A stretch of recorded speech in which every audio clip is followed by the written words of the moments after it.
And joining me now for a look at how Yiddish culture is alive and well in Canada, we have three of the main players in the Canadian Yiddish culture scene. Eric Stein in Toronto, who is the artistic director of Ashkenaz Festival. We have Rochelle Zucker, who hosts the Jewish Radio Hour out of Winnipeg.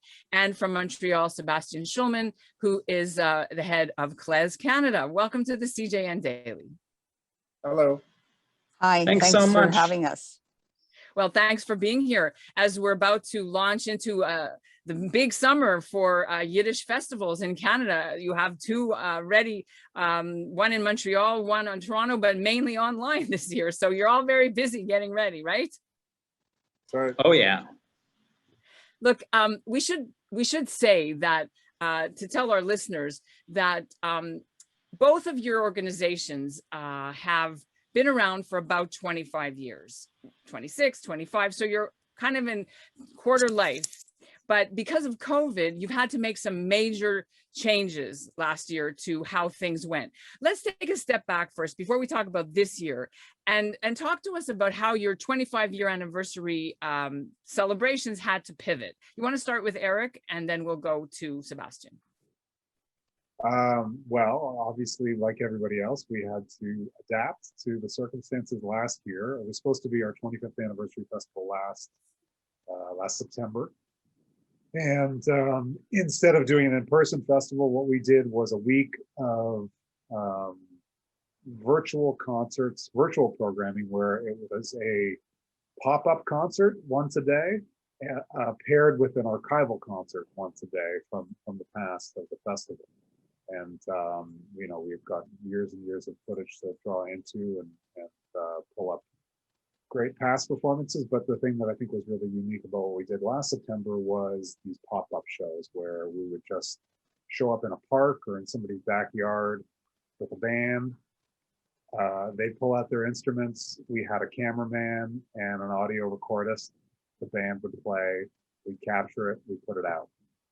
It was done in a very intentionally low-tech kind of way to reflect what the nature of live music was at that time. And where we were last August of 2020 was sort of didn't feel that, too differently to what things feel like now, minus the vaccines that we have this summer. But last summer, case numbers were low and there was a fair bit of mobility. People were around doing stuff, but things were still closed. So the shows that we put out that week felt like they really kind of captured that moment. And at the same time, it was nice to be able to share gems from the past festival history. So that's what we did for our 25th anniversary. Well, we also did an online exhibition that traced our history.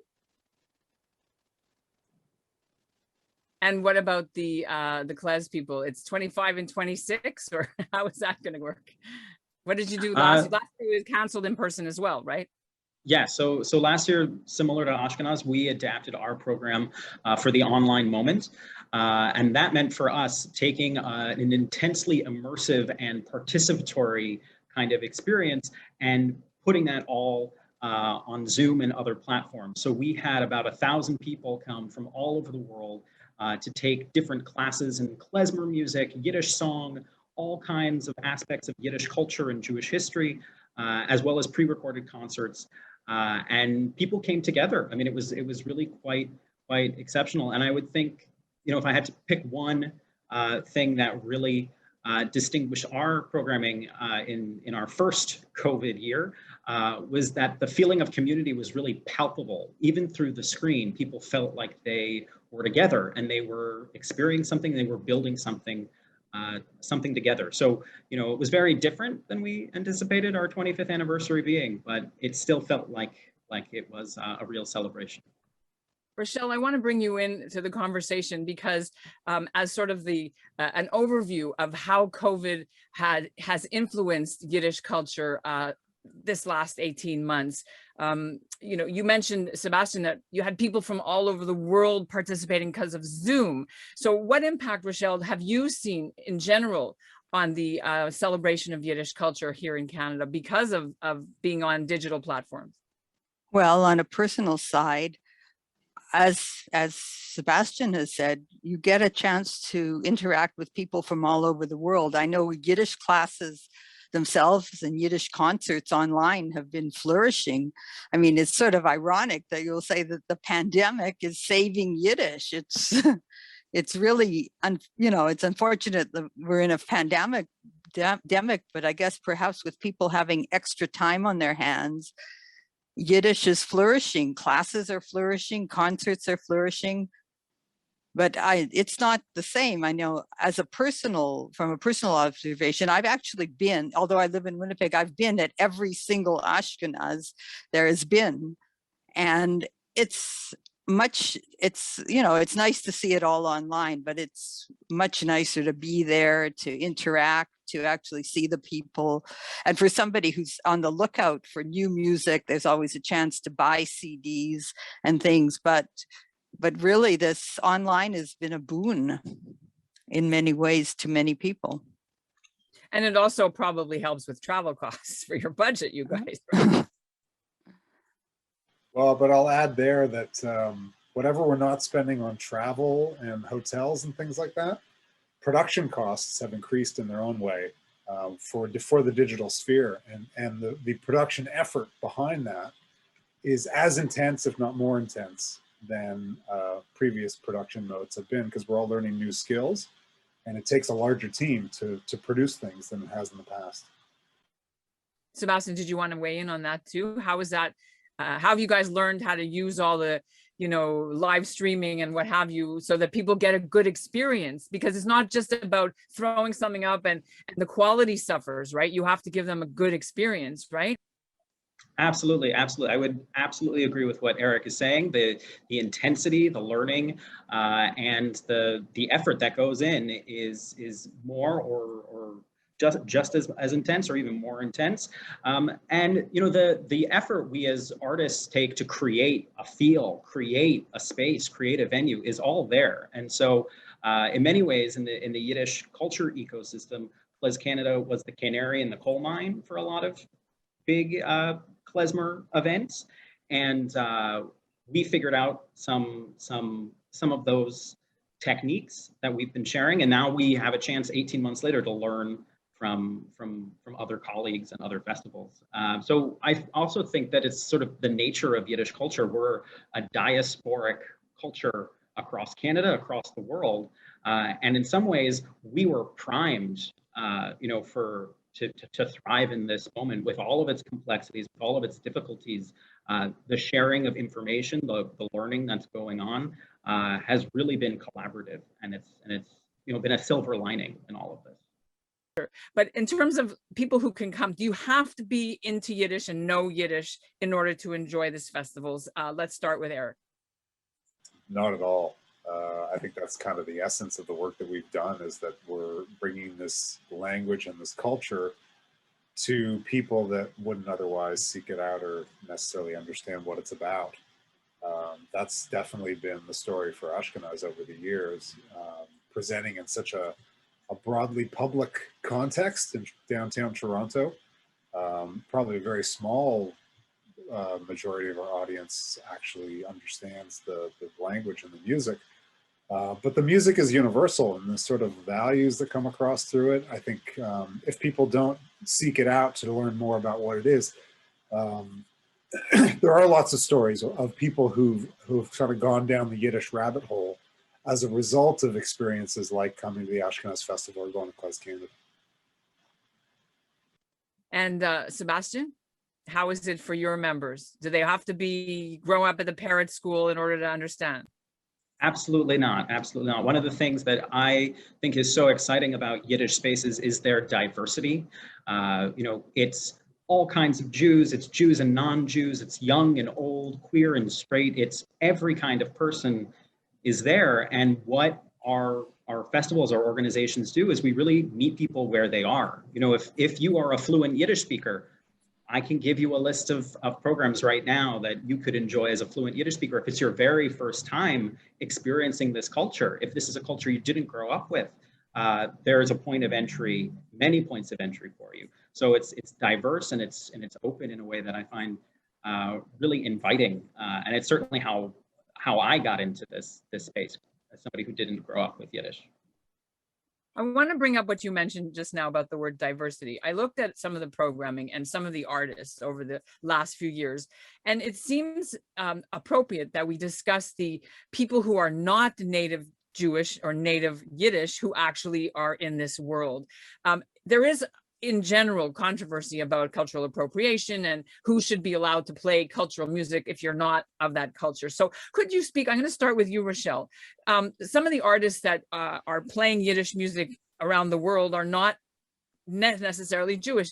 And how is that received? Is that an okay thing at the moment? How does the culture of the Yiddish speakers here in Canada feel about that? And then we'll go around the table. Well, it's hard to really say. I know at first myself, I was a little bit skeptical, but to me, it's really changed. It's not about who you are, it's that you're serious about it and that you're doing it well. I know every so often, I only had it once, but I got an email from somebody. I had played a group from Germany and somebody sent me an email and said, they support BDS. So I said, well, thank you for letting me know. But I think as people get more and more and it's more than Yiddish, it's Jewish music. And that's one of the things I want to say, that from Ashkenaz and from especially, I've gotten a much deeper appreciation of not only Yiddish music, but Jewish music, which is a very, very vast field.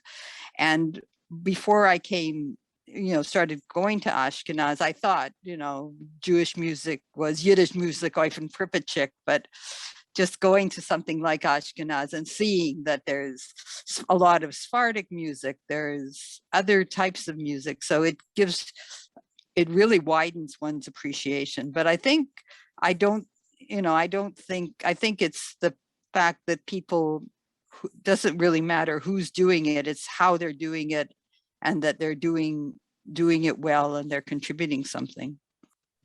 Sure. Anybody? Eric, do you want to go?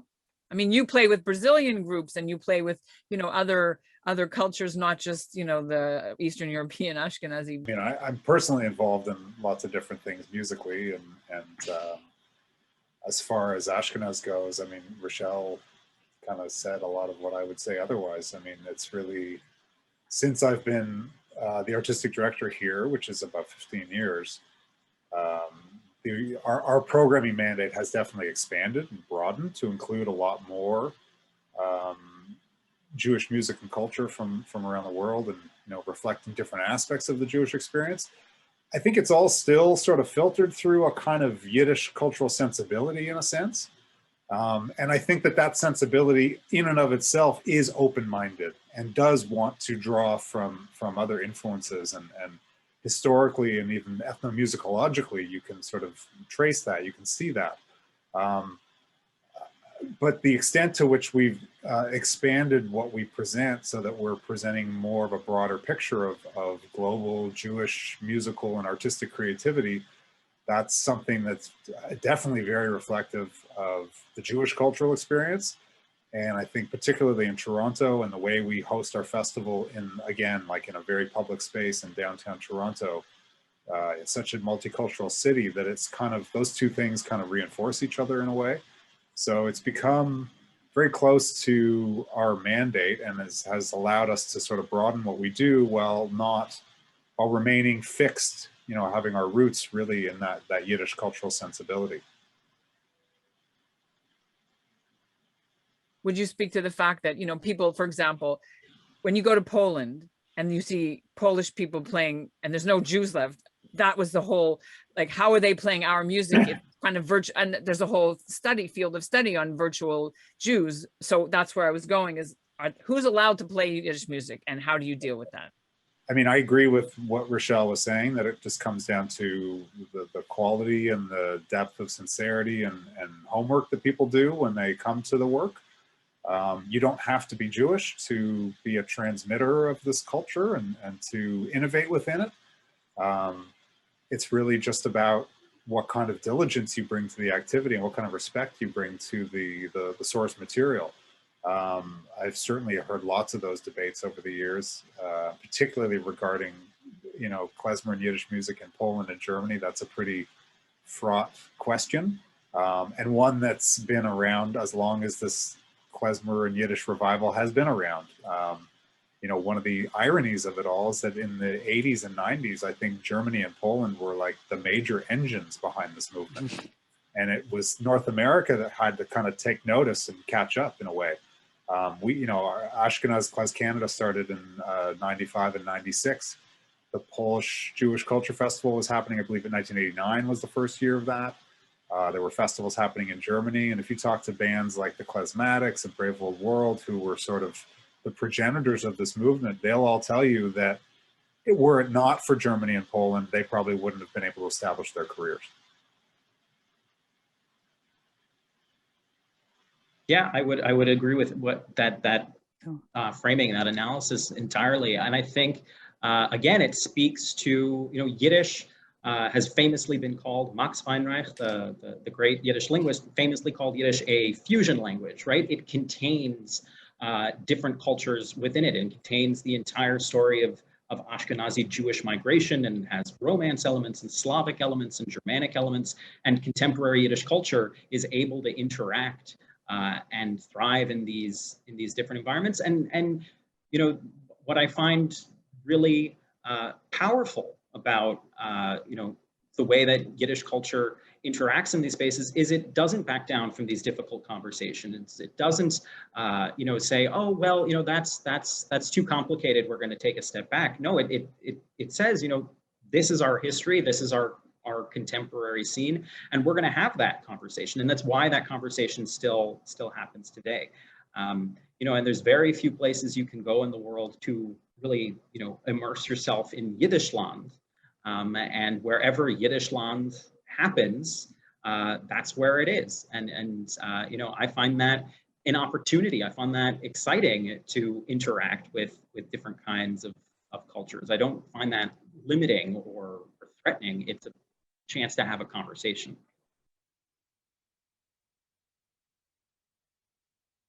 Almost done. I want to talk about the opportunities for conversation, because one of the things that has become so well known in the last 2 years, thanks to Netflix, is shtisel and the whole world of Haredi and Hasidic culture. But the conversations doesn't seem to happen here between, let's say, westernized you know, Jews who do Jewish music and roots, and the Haredi community, where they have their own singers and their own famous stars. I don't know how you deal with bringing that in. I want to bring Rochelle in on this. You know, when the Chabad people sing and they have their own performers, we don't hear about that except on a TV show that's fictional, right? So how do you, how should we understand that whole side of Yiddish and Jewish music? And is that reflected in modern Yiddish festivals today? Well, I can't speak to festivals, but I know that thanks to YouTube, I've actually discovered some of this Hasidic music, and I really like some of it. And I've used some of it on, you know, if they fit a theme of my show, and I find that it's really opened up my eyes to what's out there in another world that seems like a parallel universe. Yet I don't know exactly whether the two will ever meet. I think in New York, they've tried it. They've had very successful, Sebastian would know better, but successful concerts where Zalman Mlotek has organized concerts where he has brought some of the stars of the Hasidic world to the general stage, and they've been very well met. But I think it is a world that we should discover more and more, because there's some really interesting things. Some of the songs they wrote in that community for COVID have been really eye-opening, and as I say, YouTube has opened up a big world, because you can find a lot of that out there, and I have been using it. I'll let the two directors weigh in on this topic. Who are you not getting that should be part of this conversation? I feel like the interaction with contemporary Hasidic culture and the contemporary Hasidic community is a really rich place for all of us to grow. You know, and I think about the way that Hasidic life works in Canada is very different than the way it works, for instance, in New York. You know, in Mile End, the Hasidic community in Montreal is living with other communities. And if you go to Williamsburg or Borough Park in Brooklyn, they're very much separate. So you see at KlezKanada's programming, both in the summer and throughout the year, you will have, not in large numbers, but you do have Hasidic people attend, and there is a conversation. There hasn't, risen to the level of having Hasidic artists on our stages yet, but I feel like, the boundaries are a lot more porous than they used to be. And if it's done with respect and care, that is another place for conversation. That's a place that is, there's something happening there. There's a conversation happening on a sort of community level, and I would love to see it grow, in our case, to a bigger artistic conversation as well. Eric, how does it work in your field with opening up to the Hasidic musicians? I mean, we're certainly open to it, and there's a few artists that have come across my radar who I've been interested in involving in the festival one way or another. I think like one of the key things to really keep in mind in the context of that question is just the contemporary Yiddish culture scene is so separate from the Hasidic world. They're completely different things. And in a way, the strength of the Yiddish culture scene, whatever it's been for the last 40 or so years, is based in the fact that it's secular and that it's something that creates an alternative form of connection to Jewish identity and Jewish heritage. And I think a lot of the people that are involved in the music making and the culture making that goes on in our scene are coming to it for reasons that are actually diametrically opposed to the things that keep Hasidim speaking Yiddish as a vernacular language. And it's a strange irony and a really interesting dynamic, because the people that have driven the Yiddish cultural revival have been reaching to the past for something that was presumably, we can debate whether it was, but presumably dead, and reviving it to create something new for the 21st century. Hasidic communities, there was not that interruption. They've continued to speak the language, and they have their own music traditions that have continued to evolve uninterrupted or less interrupted than those that we sort of fetishize in the Yiddish and klezmer world. So there's a lot of aspects of the music that comes out of the Hasidic community that people in our scene, I think, just don't connect with. It doesn't resonate for them. It's almost like the music kept evolving and evolved past the tastes of those who are in the revival scene. It's a really very, very complex kind of question and an interesting one. I mean, I have some skepticism about the extent to which there will be crossover and connection and or unification of some kind between these two spheres of Yiddish. But I'd certainly be interested to see it and find ways to bring it to a broader audience. And like I said, we have featured some musicians from that community in the past, and that characterization I made is a blanket one. I'm sure doesn't fit for everybody. All right, some quick fun things, because I need to understand, what is a poik? The drum. It's a drum. Because you have like workshops on poiks, how to make a poik, right? Okay, so I think this one is for me. So yeah, so we're having a workshop, Make Your Own Poik, with Terry Arsenault, who's a wonderful percussionist and musician here in Montreal. A poik is Yiddish for drum, but if you are walking around, you're playing with a band, you can't necessarily take your whole drum kit with you. So building your poik is a drum that you can wear. Usually has a mini set with your cymbals on top, your main drum on your, you can't see on Zoom, but it's sort of at belly level. But it's your mobile drum kit, so you can play with your klezmer band and move around. And Terry is an incredible, not just an incredible musician, he's also a builder and a carpenter. He's the perfect person to learn this from. Okay, and I don't know if we have to teach people, but I don't know what is a backward walk and why is that a thing? The backwards march is a signature KlezKanada tradition. And this kind of brings together a lot of the things that we've been talking about. This began as something found in an ethnographic interview. Two scholars, Itzik Gottesman and Jenny Romain, who's also a theater artist, in this interview with a Romanian Jew talking about this tradition from his shtetl in the 20s, they would greet the Sabbath by marching backwards to synagogue and all singing the same niggin, the same tune. And at KlezKanada, we've recreated this tradition where we all march backwards up a hill, facing the setting sun, going into a lake, and everybody is singing and playing this one tune over and over again, and in sort of this incredible cacophony and unity, and everybody ends up at the top of the hill singing and ready to eat. And you put your instruments down and Shabbos comes in, and whether or not you keep Shabbos, it is Shabbos, and it is kind of incredible. And it's not exactly the same online, but it's pretty amazing even over the screen. Okay, last question. I know we've gone on for a long time, but this is wonderful. What are, Eric, some highlights that people should be looking for this year at Ashkenaz's 2021 edition? Well, This is where you give your plug. Okay, go. Yeah.